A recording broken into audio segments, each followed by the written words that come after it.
Última hora. En Washington se acaba de activar la palabra que ningún presidente quiere escuchar: juicio político. Porque hoy, 212 miembros del Congreso se están moviendo para acusar formalmente a Donald Trump, y lo más explosivo no es solo la oposición, sino que parte de su propio partido está marcando distancia.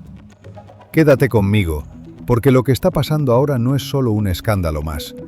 Es una batalla por el poder, por los límites de la presidencia y por saber si el Congreso realmente puede frenar a un presidente cuando decide ir más allá de la ley. Lo que está ocurriendo en Washington en este momento no es solo otra tormenta política, no es solo otro ciclo de titulares, de declaraciones cruzadas y de conferencias de prensa que se olvidan en cuestión de días. Es algo más lento, más pesado y en muchos sentidos más inquietante. Es el tipo de momento que, cuando se mira hacia atrás dentro de 10 o 20 años, termina marcado como un punto de quiebre. Porque no se trata únicamente de un presidente, se trata del precedente que se está construyendo frente a todos. Hace apenas unos días, 212 integrantes del Congreso colocaron su nombre en una resolución formal para iniciar un proceso de impeachment contra Donald Trump. No fue una firma impulsiva, no fue una reacción emocional a una noticia del día. Fue el resultado de semanas, incluso meses, de acumulación de tensiones, documentos, advertencias internas y conversaciones que se llevaron a cabo lejos de las cámaras. Este es el tercer intento de juicio político en un periodo de 6 años. Pero quienes están dentro del proceso insisten en que esta vez la atmósfera es distinta. En los intentos anteriores, el debate giraba en torno a llamadas telefónicas, declaraciones públicas, discursos, interpretaciones políticas. Ahora, el centro de la conversación son registros financieros, comunicaciones internas y testimonios de funcionarios de carrera que han pasado décadas dentro del aparato del Estado. Y hay algo simbólicamente poderoso en el número mismo. Cuando casi la mitad de la Cámara de Representantes firma una resolución de este tipo en menos de 72 horas, no se trata de un gesto aislado. Es una señal de que, dentro del sistema, algo ha dejado de funcionar como antes. Para entender por qué esto es tan importante, hay que alejarse por un momento del ruido inmediato y mirar el diseño original del sistema político estadounidense. La presidencia no fue concebida como un trono, fue concebida como una concesión temporal de poder, limitada por la ley, vigilada por el Congreso y, en última instancia, responsable ante el pueblo. Ese equilibrio no existe por accidente. Fue creado por personas que acababan de luchar una guerra contra un monarca y que no querían, bajo ninguna circunstancia, crear uno nuevo con otro nombre. Ese contexto histórico importa ahora más que nunca, pero volvamos al presente. La chispa que encendió esta situación fue una sesión informativa de inteligencia clasificada realizada el 15 de enero. Según varios legisladores que participaron, lo que se presentó en esa sala fue muy diferente de lo que esperaban. No fue un informe rutinario, no fue una actualización técnica sobre amenazas externas o seguridad nacional. Fue un conjunto de documentos y testimonios que apuntaban a algo mucho más cercano y, para algunos, mucho más alarmante. Los materiales sugerían que en ciertos momentos clave, la administración habría mantenido comunicaciones con intereses financieros en el extranjero mientras se desarrollaban investigaciones federales sensibles dentro del Departamento de Justicia. No se trataba solo de contactos diplomáticos normales, se hablaba de coincidencias temporales entre movimientos financieros y cambios en la conducta de agencias encargadas de hacer cumplir la ley. Para los expertos en derecho constitucional que han revisado esos registros, el patrón que emerge no es simplemente irregular, es, potencialmente, una señal de interferencia estructural en procesos que, por diseño, deben ser independientes del poder político. Y ahí es donde la historia comienza a adquirir una dimensión que va más allá de un solo presidente. Porque si el Poder Ejecutivo puede influir, directa o indirectamente, en la aplicación de la ley federal para proteger intereses financieros, entonces el principio básico de igualdad ante la ley empieza a resquebrajarse. No importa si se trata de un republicano o un demócrata en la Casa Blanca, el daño al sistema es el mismo. Pero esta historia no se desarrolló en un solo día. Durante meses, la relación entre la Casa Blanca y el Congreso ha sido una especie de pulso constante.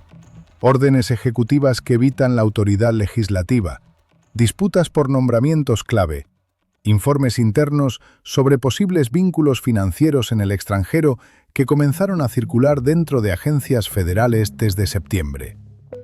Para muchos investigadores de carrera, esas señales no eran suficientes, por sí solas, para detonar una crisis pública, pero sí eran suficientes para justificar un seguimiento más profundo.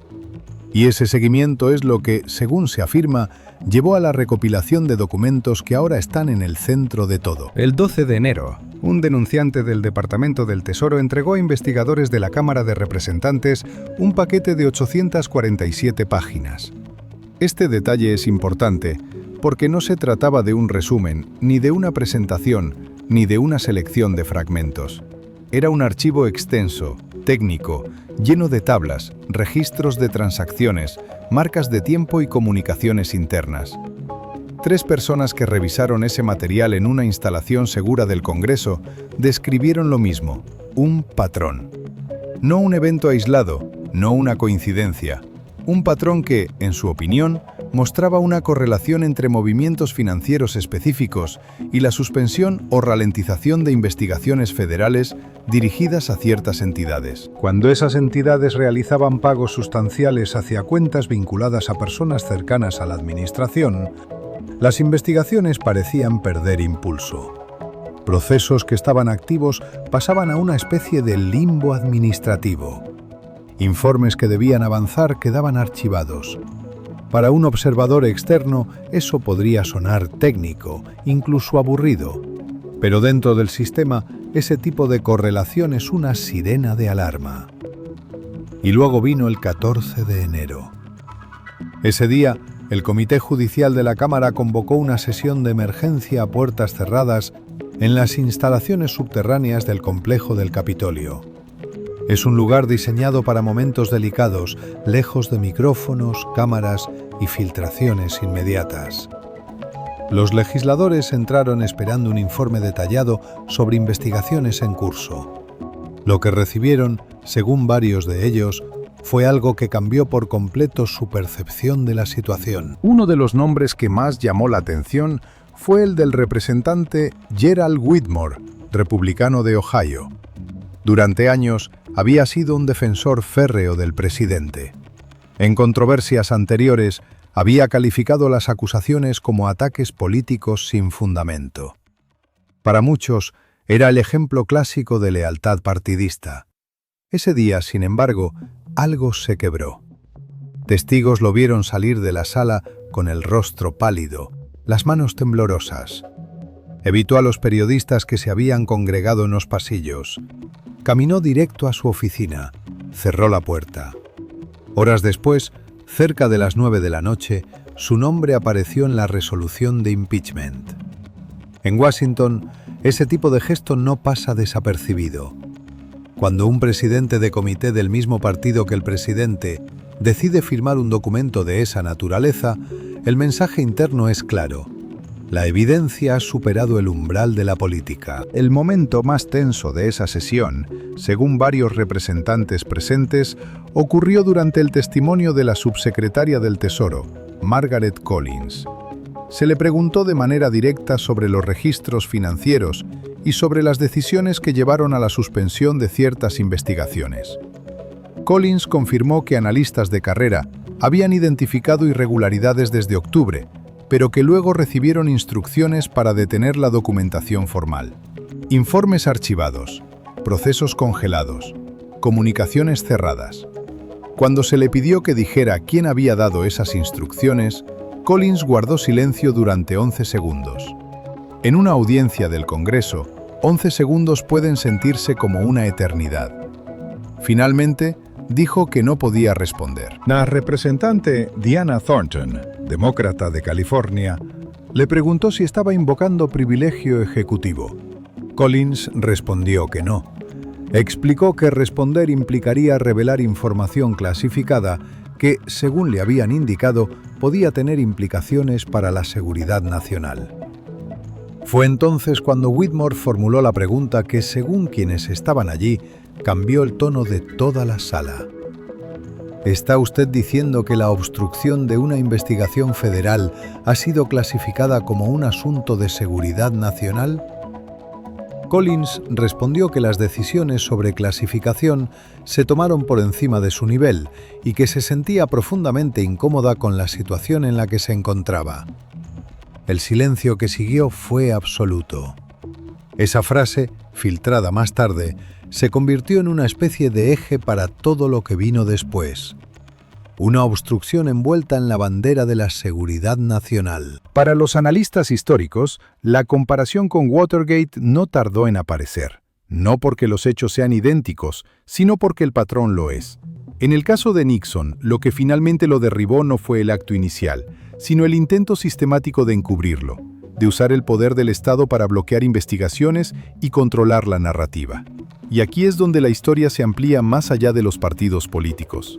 En los intentos de impeachment anteriores, el debate se mantuvo, en gran medida, dentro de líneas partidistas.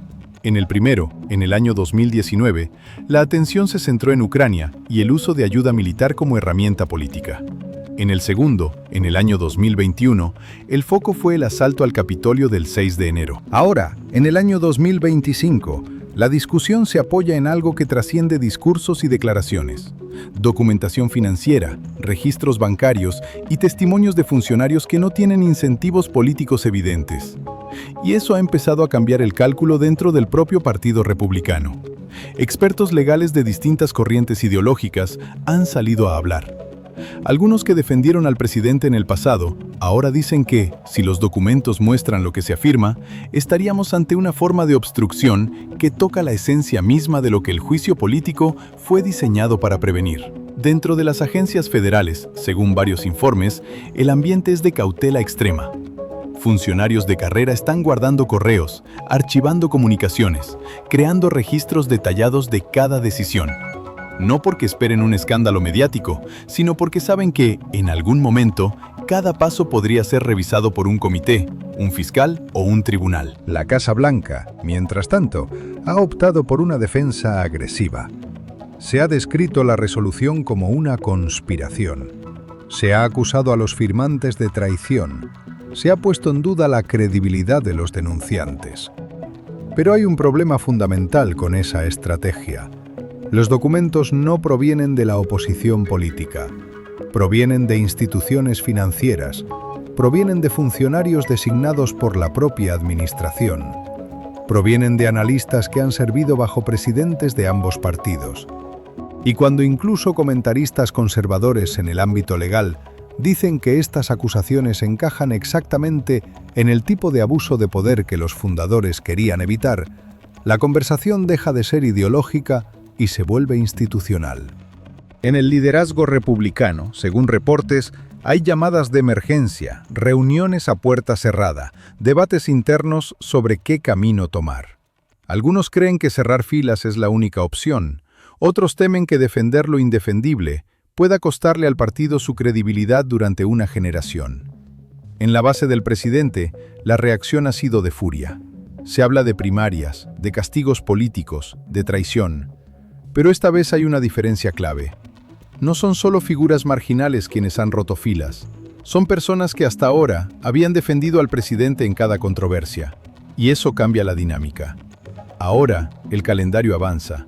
Se han anunciado audiencias públicas para el 22 de enero. Funcionarios han sido citados. Informes del inspector general están en proceso. Equipos legales se preparan para impugnar citaciones.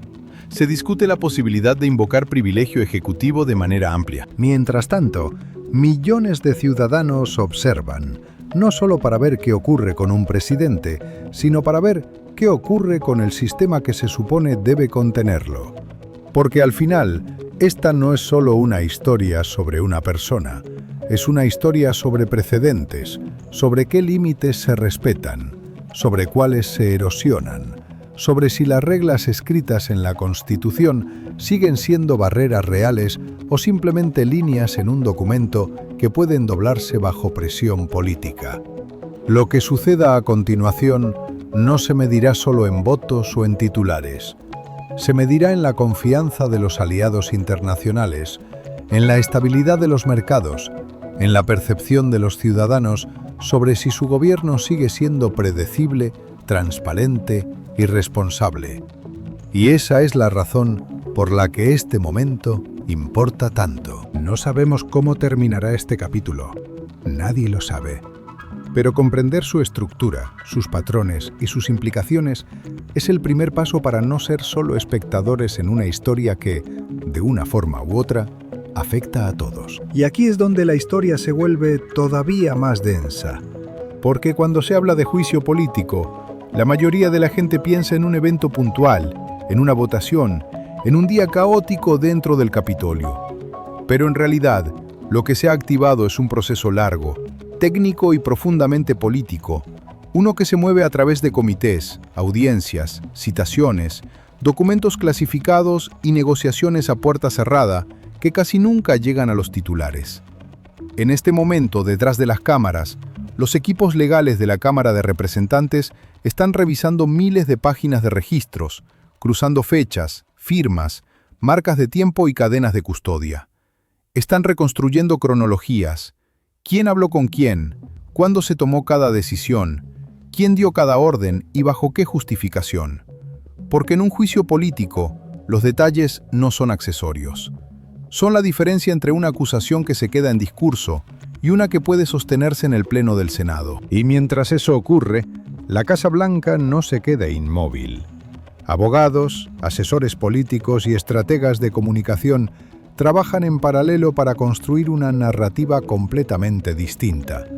Una que no se centra en los documentos ni en las firmas, sino en la intención política detrás del proceso. El mensaje que se está empujando es claro. Esto no es rendición de cuentas, es una cacería. No es supervisión, es persecución. No es un juicio político, es un intento de revertir en los pasillos lo que no se logró en las urnas. Pero el problema para esa defensa es este. Cuando el proceso avanza, ya no se trata solo de discursos, se trata de testimonios bajo juramento. Y en ese terreno, cada palabra queda registrada, cada silencio cuenta, cada negativa a responder se convierte en un titular por sí sola. Aquí entra un elemento que casi nunca se discute en profundidad. El efecto dominó dentro del propio Congreso. Cuando un legislador firma una resolución para acusar formalmente a un presidente, no solo está haciendo un acto político, está tomando una decisión que puede definir su carrera. Está aceptando que podría enfrentar primarias, perder apoyos financieros, romper alianzas internas y convertirse en un blanco permanente dentro de su propio partido. Por eso, cuando empiezan a sumarse nombres desde la misma bancada del presidente, el mensaje que se envía no es menor. Es una señal de que, al menos para algunos, el cálculo cambió, que el costo de quedarse en silencio comenzó a parecer más alto que el costo de hablar. Y eso es lo que mantiene a Washington en tensión constante, porque nadie sabe cuántos más podrían cruzar esa línea si las audiencias públicas empiezan a revelar información que no se puede explicar fácilmente con un comunicado o un tuit. Hablemos ahora de lo que significa esto para el equilibrio de poder. La Constitución de Estados Unidos fue diseñada con una idea central, que ninguna rama del gobierno pueda dominar completamente a las otras. El presidente tiene poder, sí, pero ese poder está limitado por el Congreso y por los tribunales. El juicio político es, en teoría, la herramienta más extrema que tiene el poder legislativo para recordarle al Ejecutivo que no está por encima de la ley. Cuando ese mecanismo se activa, incluso si no termina en destitución, deja una marca. Cambia la forma en que se negocian los presupuestos, cómo se discuten las leyes y cómo se manejan las relaciones internacionales. Los aliados extranjeros observan con atención, preguntándose si están tratando con un gobierno estable o con uno atrapado en una crisis interna prolongada. Y aquí hay otro ángulo que rara vez se menciona: el tiempo. Un proceso de juicio político no se resuelve en días. Puede extenderse por meses, y durante ese tiempo, cada decisión presidencial se analiza bajo una lupa más intensa. Cada orden ejecutiva se cuestiona, cada reunión con líderes extranjeros se interpreta a través del filtro de la crisis política. Eso tiene efectos reales. Los mercados financieros reaccionan a la incertidumbre. Las empresas retrasan inversiones. Los gobiernos aliados piden garantías adicionales antes de firmar acuerdos. La política interna empieza a mezclarse con la política exterior de una manera que complica todo. Ahora pensemos en la gente común, que muchas veces siente que estas batallas en Washington están a años luz de su vida diaria. Pero la realidad es que las decisiones que se toman en medio de una crisis de este tamaño terminan filtrándose hacia abajo. Presupuestos que se congelan, proyectos que se retrasan, programas que se convierten en fichas de negociación entre el Congreso y la Casa Blanca. Y mientras todo esto sucede, el país entra en un estado de campaña permanente. Cada audiencia se convierte en un escenario político, cada testigo en una oportunidad para reforzar una narrativa, cada filtración en un arma para el bando contrario. El juicio político deja de ser solo un proceso legal y se transforma en una batalla por la opinión pública. Lo que estamos viendo ahora, según muchos analistas, es el inicio de esa fase. La fase donde ya no se discute si hay proceso, sino cómo se va a contar la historia. ¿Quién aparece como el defensor de la Constitución? ¿Quién queda como el agresor del sistema? ¿Quién logra convencer a la mayor parte del país de que está del lado correcto de la historia? Y eso nos lleva a una pregunta que va más allá de cualquier presidente en particular. ¿Qué pasa con un sistema político cuando entra en ciclos repetidos de juicios políticos, crisis institucionales y confrontación permanente entre poderes? Algunos dicen que es una señal de fortaleza, que significa que las instituciones funcionan, que nadie está por encima del escrutinio. Otros argumentan que es una señal de desgaste, que cuando cada presidencia termina en una batalla de este nivel, la confianza pública se erosiona y la política se convierte en un campo de guerra constante. Sea cual sea la interpretación, lo que es innegable es esto: este momento no se va a resolver con un solo voto ni con una sola audiencia. Es el inicio de una etapa que puede redefinir cómo se entiende el poder presidencial, cómo se ejerce la supervisión del Congreso y qué esperan los ciudadanos de sus instituciones. Y por eso es importante seguir cada paso, no solo los titulares grandes, sino los detalles pequeños. ¿Qué documentos se publican? ¿Qué testigos aceptan declarar? ¿Qué preguntas se evitan? ¿Qué respuestas quedan en el aire? Porque muchas veces, en política, lo que no se dice es tan importante como lo que se dice.